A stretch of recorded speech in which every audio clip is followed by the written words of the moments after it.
Welcome, everyone, to this episode of the HR Dialogues, a podcast where we interview HR practitioners from around the world to find out how they are changing how HR is practiced in modern organizations. Welcome to the HR Dialogues, where we learn from people practitioners as they navigate the emerging world of work.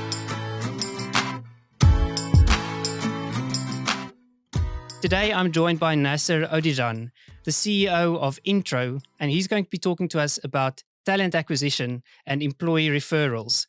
Something that I believe we can all acknowledge that we are seeing in the market at the moment is, according to the US Bureau of Labor Statistics, there are 2.8 million more jobs available than what there are actual workers to fulfill those different positions.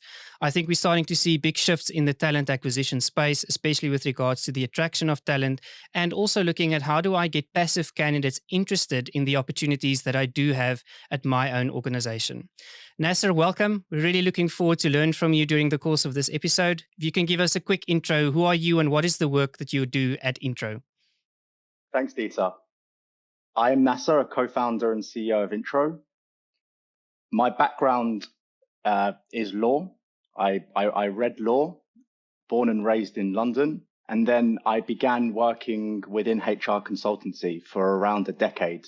Most recently, I was a regional manager at the Adecco Group, where I was responsible for scaling up projects with some of the fast-growing technology businesses in the region, namely Talabat and Careem. And it was there that I got the inspiration that recruiting can be better and we can leverage our company and employees to work together on identifying and attracting the best talent. And that brought me to Intro, and this is what I'm currently doing now.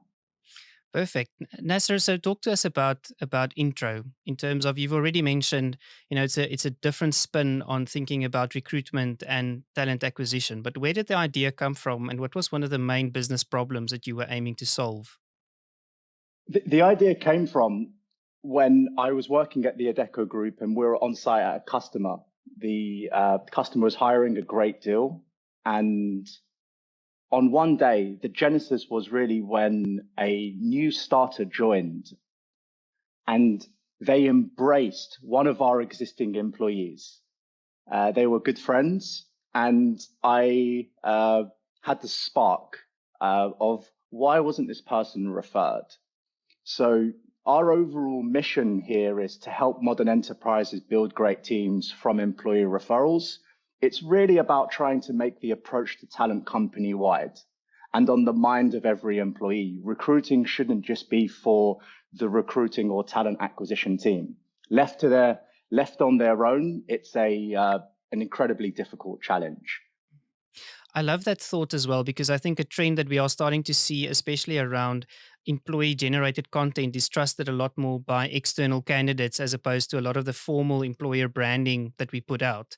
And on the other side, you think the notion around the fact that good people knows good people has kind of been accepted, yet I think a lot of organizations have not been able to really capitalize on what some of those opportunities would be. I can speak from my own experience. We run incentivized employee referral programs, but it's almost as if it never translates into something tangible and meaningful and easy to implement.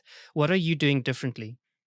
Yeah, so I just remembered that I forgot to answer about the problem of what we're trying to solve, and perhaps I can incorporate both of those answers here. What we witnessed when my co-founder and I, Neil, during our experience in HR consulting, was that we're in the midst of the worst labor shortage. You've described some of those statistics within approximately 100 years. And especially over the last couple of years, recruiting resources and headcount has grown tremendously, but productivity is no longer correlated. And we know the familiar story of the war for talent. It's going to become more fierce.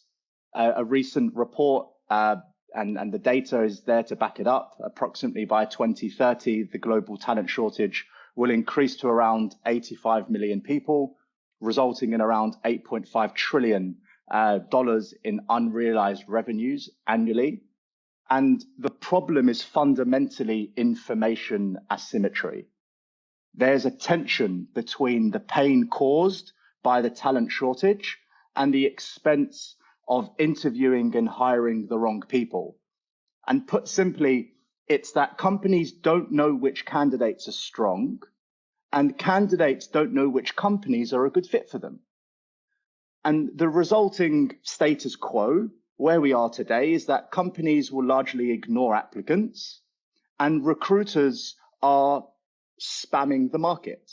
And this is largely a pipeline problem. The methods used to engage with the talent marketplace are suffering from diminishing returns. We've essentially taken the sales and marketing tooling and automation and have over-relied on them. And this is unfortunate because we all know when we're being targeted with a marketing email. We know what a templated email looks like, yet we still send them to candidates and are obsessing about subject lines, open rates, and the like. And the reality here is that we have a gold mine sitting under our feet with our employees. And the reality today is that only 7% on average of applications come through the network of referrals, whereas 30% of hires can come through the employee referral network. I want to tap into that a little bit, Nasser, just before we go further, because I think there's a couple of really important points that you make. And I think I want to take it back to why talent acquisition almost in the modern world, if I can call it that, is failing and no longer relevant. And there's a couple of important things that I think you've listed. The first one is the way that talent also moves in the market has changed quite significantly. I think people are starting to shift a lot between organizations. They're also thinking very differently around careers and around mobility, which almost begs the notion that the talent acquisition cycle and engine needs to become a lot more effective. And I really like the idea that you've had around it being very network driven and network based, because I do believe that, I trust certain people's views and opinions around what is it really like to work there. Would you really recommend, I think the old NPS question, would you recommend your employer to somebody else? I think those are such important metrics. And I agree with you. I think we sometimes get caught up on this volume machine of just spitting out more and more and more and finding more and more bigger pools. But I think at some point we need to do something slightly different, which sounds like that's what you're exploring. Absolutely. I couldn't agree more than that. The data is clear here. Jobs are no longer for life. The tenure is becoming shorter and shorter. And whatever we think of that, it's a reality that we must face. And as you touched upon earlier, employer brand is so important, especially for the younger generation, where mission, vision, values are becoming as important as compensation. What better vehicle to convey those important components than your employees, who are a trusted intermediary? They can know your business and the requirements because they work there. And indeed, they are able to be a trusted intermediary for their friend or contact or somebody who they know from previously working with, whom if, for example, you referred a friend and it wasn't a good place to work, then once the friend has joined, then they're going to call you out. You've lost a friend. So there is this robust intermediary trusted third party, which makes referrals successful. I definitely think it also places a different onus on the organization. We've seen a big rise in the employee experience domain, right? In terms of what is the real, authentic, lived experience at work. That couples with a lot of things around how organizations think about well-being, think about productivity, think about their approach towards people practices. And I think you definitely, hit the nail on the head that is put to the test once I have to refer somebody else that I do care about that is in my social circle or in my professional network around also joining the employer. And, I almost act as an agent on behalf of the organization. Nasser, talk to me a little bit around that, because I can imagine, when embarking on a much more employee referral driven approach, there must be some apprehension in the organization. And what were some of those barriers that you see when you propose this approach in organizations that they kind of struggle with initially? GDPR compliance, and the other is diversity. These are two of the large, I would say, apprehensions or or discussions that we have and are constantly trying to work on and improving. So the data security part is fairly straightforward. We are SOC 2 Type 2 compliant. And with regards to diversity, we have the appropriate features in order to surface if, for example, you wanted to compose your referral pool for product managers based in Berlin who are female, then you can actually prompt your employees to refer that criteria. So we're very much in line with that. I'd say, speaking broadly and at a high level, without intro in mind, general best practices are that you should have the 40-30-20-10 rule applied to your business for talent acquisition, meaning approximately 40% of your hires coming from applications, 30% coming from employee referrals, 20% from outbound sourcing, direct sourcing, 10% from mobility. And to your point, that means building an employer brand is extremely important, because 70% of your applications, when you are at scale and having this machine system processes which are being designed, ought to come from inbound sources. And that doesn't happen by magic. And the unfortunate reality is that we're leaning more into how do we send tens of thousands of emails on a monthly basis to have a 1 in 100 response rate. The data is clear here, and we can get into it with regards to the current state of marketing automation. GEM's reporting, and GEM is one of the leading tools within this space, say that the average open rate for recruiting emails is 22%. The average click-through rate is 2%. Wow. And I mean, I think that highlights a little bit around, and I think it also ties into this whole new movement pertaining to, who's the human being on the other side that I'm actually speaking to, and why would they want to speak to me, and why do I want to speak to them, to build that relationship right from the get-go. Nasser, so let's make it practical for a moment. If I'm an organization, I definitely want to explore employee referrals as a way to continue to build bigger talent attraction pools and as a sourcing strategy. How do I partner with Intro, and what are some of the steps that we would take together in order to enable the solution? Sure. So the first thing to get into is to set a definition and context about what a referral network is. And Intro's mission is to make the approach to talent company-wide. And we help achieve this from matching recommended talent in your employees' networks to jobs.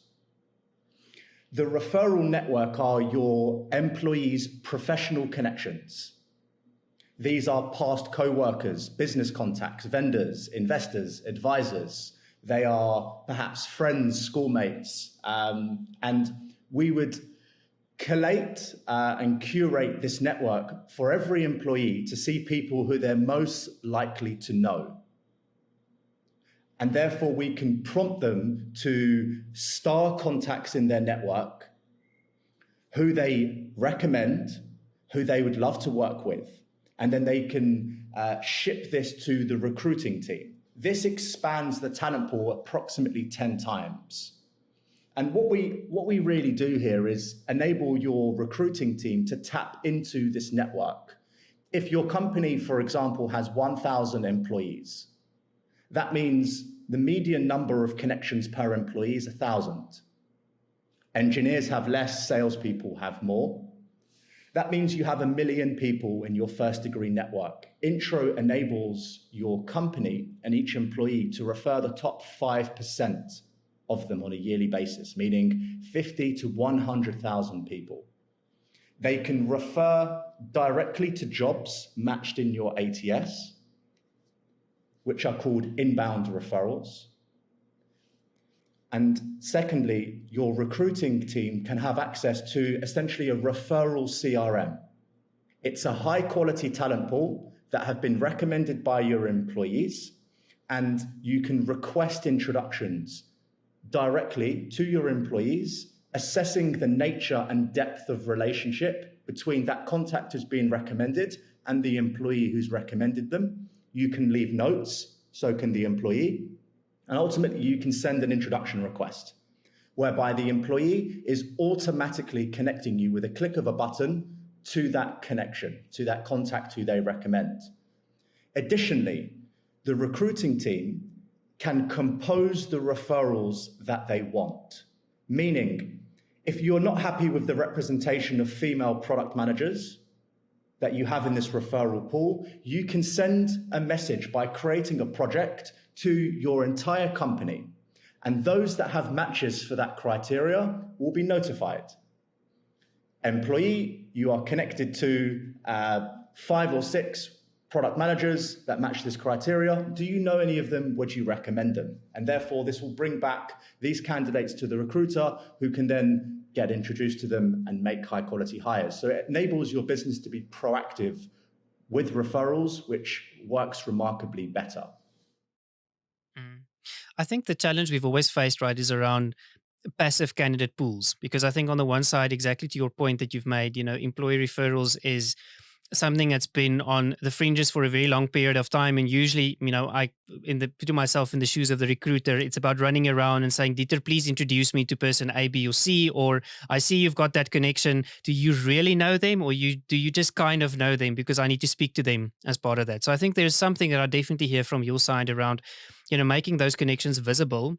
And I think if it's visible, it's also actionable around people being able to then really say, what does that pool look like? And how do we curate that in terms of having meaningful connections and meaningful conversations? The question I have is, what's in it for an employee? Why would I sign up to Intro? And why would I introduce you to my professional network? Absolutely. One of the lessons that we've learned are that modern enterprises employ some of the world's most talented and passionate people. They are highly engaged, apply a contribution mindset, and they genuinely want to see their company succeed. They want to work with the best and help pay it forward with their network.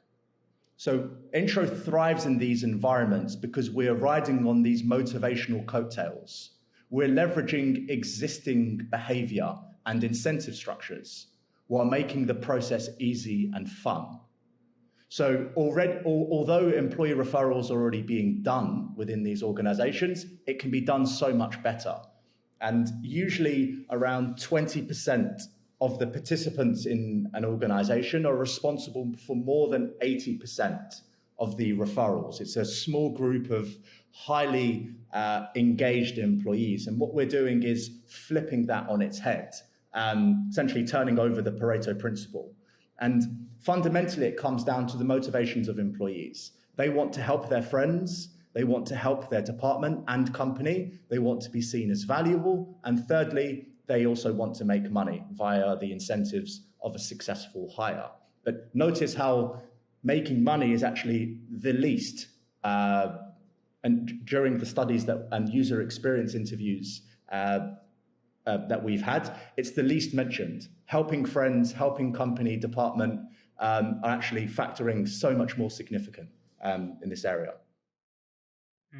That's really interesting for me, because I think the notion that a lot of talent acquisition departments have always had is that we need to go and incentivize to get the particular behavior in the organization, right? And I think that doesn't necessarily hit the right notes on really leading towards action. I've been in a couple of organizations where employee referrals, it's a by the by type of thing. And I usually find that it doesn't happen through the formal structures that are put in place. It's a CV that does the rounds via email, which, there's a lot of challenges with in any event.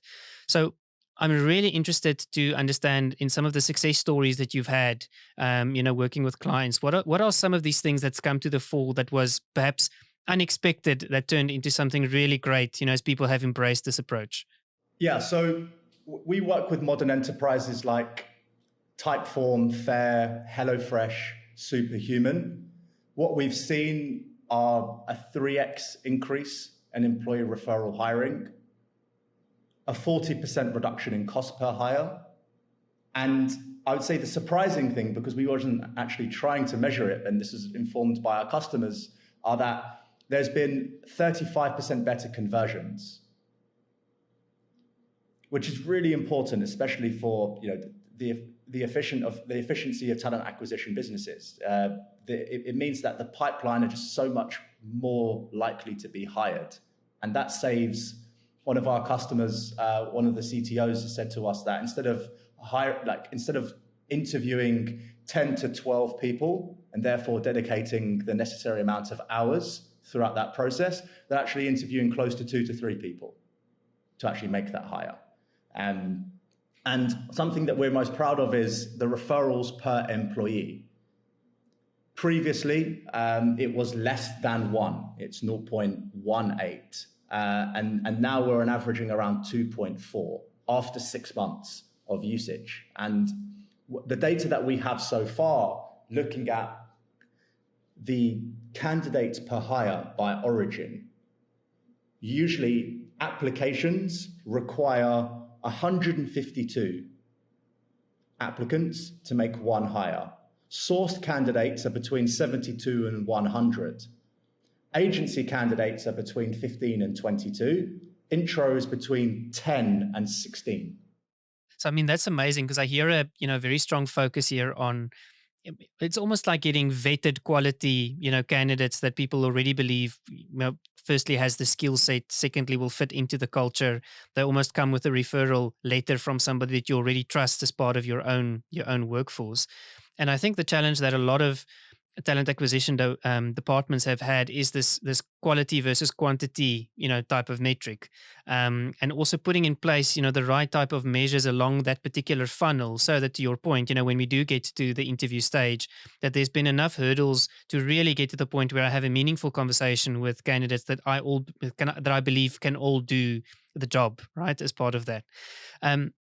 I'd love to understand, in putting ourselves back into the shoes of the recruiter, how's the response been for recruiters working in organizations? Because I can imagine that there might be two camps, the ones that really embrace it and see it as an extension on a very, very useful kind of adaptation of their skill set. And then on the other side, I can imagine that some recruiters might not have embraced it immediately. Would love to hear, how that experience has been. Yeah. There's a continuum, if you think of it like a bell graph, where we're, as an early stage company that's maturing, we were forced to go into companies that were perhaps smaller, faster growing, with early adopters, those that are curious, looking at new tools. And as our product has evolved, becoming more established, the recruiting teams within what is now our focus, modern enterprises, large technology companies based in Europe and in the US, use this as a daily habit. It's what's described, this was described to us by a customer, the true top of funnel solution. Meaning, when there are open requirements, why would you go anywhere else? You can look into a pool of recommended talent that match your jobs, and the candidates are high quality and can be introduced to you directly by your employees. Why would you go and look through applications or send cold emails? So one thing that we've noticed is it's become a daily habit. The second is that they share it with their recruiting friends within the organization.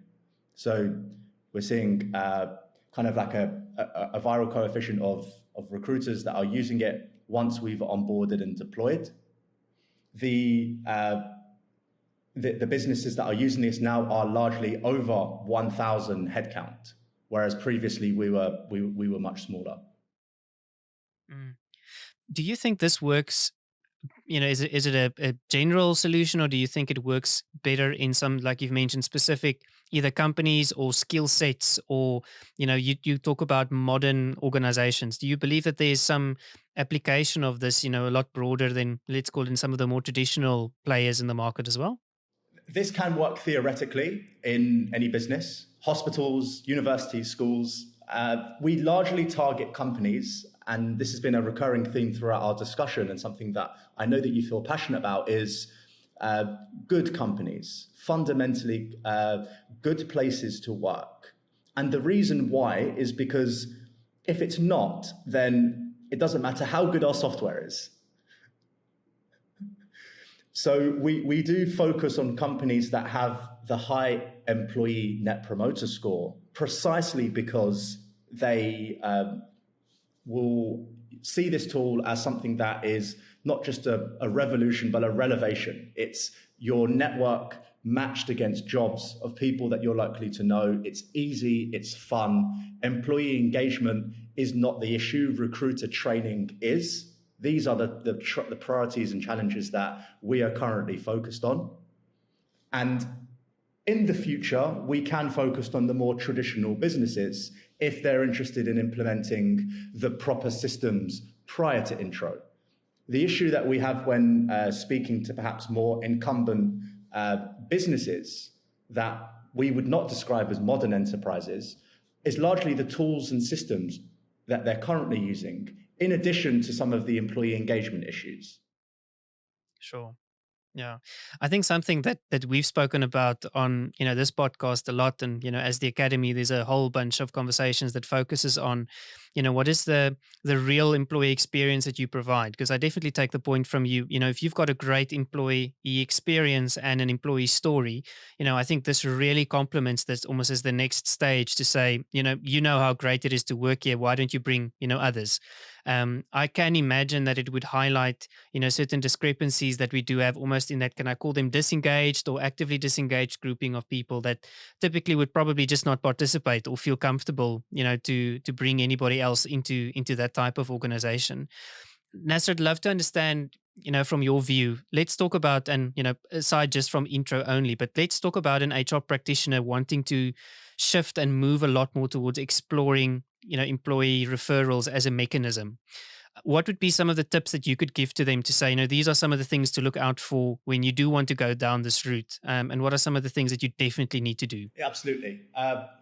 In order to build a successful employee referral program, the first thing that you need to do, and it's been the recurring theme of this discussion, is to build a strong referral brand. And that requires an audit, and that must including your employees in your onboarding process. This is important because this can create the necessary habits and the muscles necessary for this to actually be consistent. In addition, it's extremely important because new employees are often the most engaged during the first 60 days. This is a honeymoon period, and it's worth maximizing this opportunity. The second is getting your incentives right. The most motivating and cost-effective way to incentivize referrals is to recognize referring employees for their work. Sharing their efforts and stories during team meetings and recognizing them publicly will move the needle, not the nominal amount of money offered. The third is empowering the employee referral process. And the best practice here comes from Laszlo Bock. He was the SVP of People Operations at Google during its formative years for a decade. And what he said was, we increased the volume of referrals by more than 1/3 by jogging people's memories, just as marketers do. And in the early days of Google, their biggest source of hire was referrals. At one point, it made 50% of Google's hires, and they found the most effective way was nudging the Googlers to refer by asking specific questions, which compelled them into action. The fourth way is to optimize employee outreach, and that just means recognizing that not everybody in your company is a strong writer. They may not know how to write copy that converts, so provide this message to them. And the sixth is to provide a great experience to candidates. Make it a great hiring experience. Make sure that you have the right SLAs in place so that you're respecting the time the employees are dedicating to help the company hire and risking their reputation by speaking to their network about the company. There ought to be a 24-hour window for introductions that are received, for responses for the recruiting team. The seventh is to create a system of record. It's really important that you're tracking and getting feedback from candidates and employees alike. And the last is to make sure that you're tracking those metrics to prove a return of investment so that you can actually go to your business and ask for more resources once you've proven that it's working. Nasser, I want to ask you the question around, because I think a lot of this, and I like the idea that you've mentioned, it shifts the accountability for finding talent and finding good talent away from, only the HR or the recruitment or talent acquisition team, and makes it a broader company objective. And I definitely believe that that is the way to go, because, I think there's a whole lot of benefits. We can talk a lot about that in terms of why that accountability has to shift. I'd love to hear from you in terms of, your experience working with clients.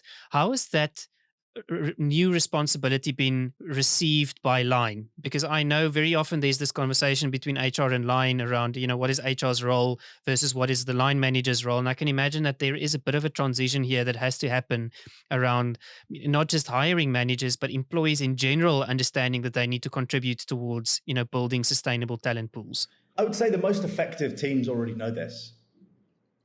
This is already happening manually.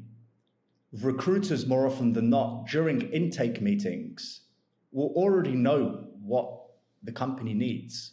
And the intake meeting is actually really a discussion formulated in order to action the hiring manager to do what they need to do. So that's blocking calendars to make sure that the interviews can be properly scheduled, and for the hiring manager to be involved in referring and sharing their network and enticing the colleagues to do that.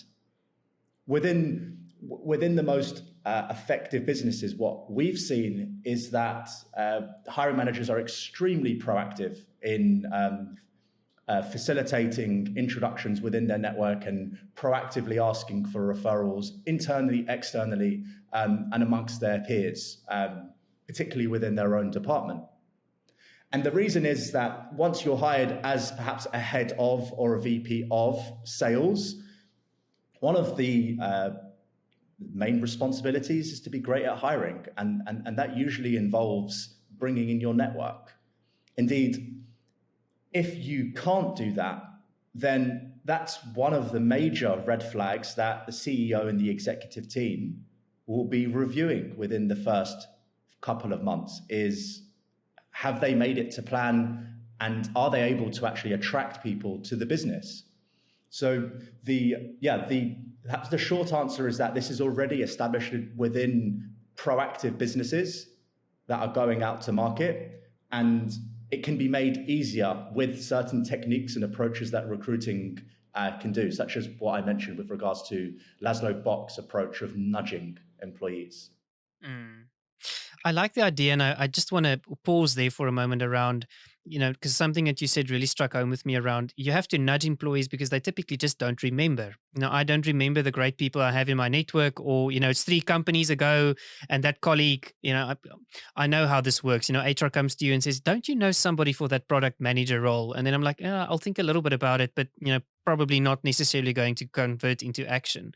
How does the nudging component help, in terms of really, driving the right behavior? Yeah, absolutely. I'm fascinated by this. This comes from a study called Dunbar's Number. And that study proposes that we're unable as a species to remember more than 150 connections. So when asked vague questions, it's unlikely that we're going to know. And this is actually something that I've prepared for your audience and listeners, which I can share in the notes, is something that they can take away with how to do this effectively. And it starts with folklore from a Roman scholar called Cicero. And this is a memory palace. And the memory palace is essentially his way of being able to recite long poems.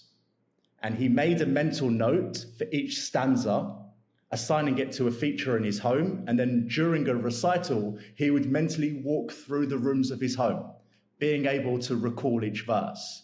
So the way that you can do this from a recruiting perspective or instigating referrals is setting up a chat between a hiring manager and your employee, and then schedule this conversation through a guided conversation where you walk your co-worker through this memory palace, starting with a room marked first graduate job. And then asking specific questions such as, who is the smartest person that you worked with there? And, rather than seeing floor cushions and picture frames, you may get a promising lead. And you can do this throughout the whole career history. And it's amazing what we tend to forget. But having these types of chats can give you all types of different tangents. And this can be applicable for referral sourcing jams. And it's a great way to spark memories.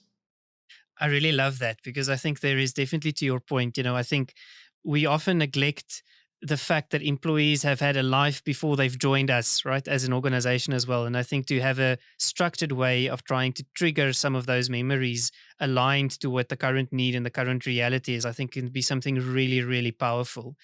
Nasser, as we start to wrap up, I want to ask the question, if I am an HR manager at the moment, or I'm leading a recruitment team, I want to shift towards an employee referral process. What are some of the practicalities that I do need to do? You've spoken about the different steps. Is it about getting somebody specifically to focus on driving employee referral? Is it about starting that narrative? What should be my first step? If I listen to the podcast today and I want to start tomorrow morning. I would absolutely assign someone, but I think before that, the first and foremost important aspect to actually undertake and think about is ensuring leadership engagement. This, I think, absolutely must be something that leadership will be brought in, because it makes your job so much easier.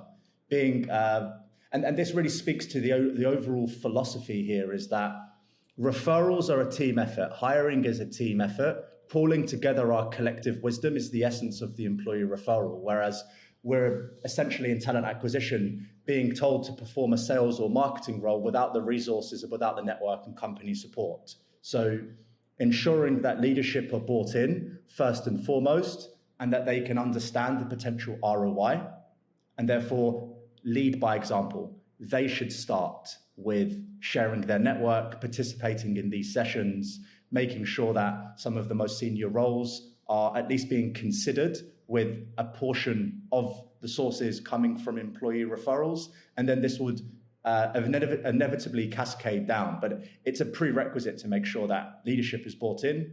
I do recommend, of course, and most organizations do already, have a dedicated person who's responsible for employee referrals. They're usually overworked and have a lot of manual work to do. However, it's really important that that is something that is earmarked, primarily because having somebody accountable can then report the metrics up and show that it's working, and this can be reviewed on a quarterly basis, for example, and then course correct wherever necessary. Perfect. Nasser, thank you so much for that. I think a couple of things that really stood out for me as part of our conversation today was the first one, that current talent acquisition approaches are failing. And I think that employee referrals and utilizing our employees' networks is a very good, credible way of making talent everybody's responsibility within the organization. I think the point that you made around how do we nudge and how do we jog people's memory in order to be able to really get the right people that's already been referred into the organization, and how do we help employees understand, an easy way to do this that's fun to do on the one side, but also really delivers the business results. Definitely taking away from you the fact that there's some preparation required in the organization to get this right, and that it ultimately, again, boils down to the fact that we have to have a strong employer brand with a great employee experience and be a great place to work in order for people that do want to refer and actually bring their professional and their social connections to join us in the organization. Nasser, thank you so much for sharing your insights. Really enjoyed it. And I think you're doing extremely innovative work, and it's really great to see the impact that you are having in the world of work. We're helping organizations think differently about how to bring the best talent into the organization as well. A big thank you from my side. Thank you. This has been great. All the best.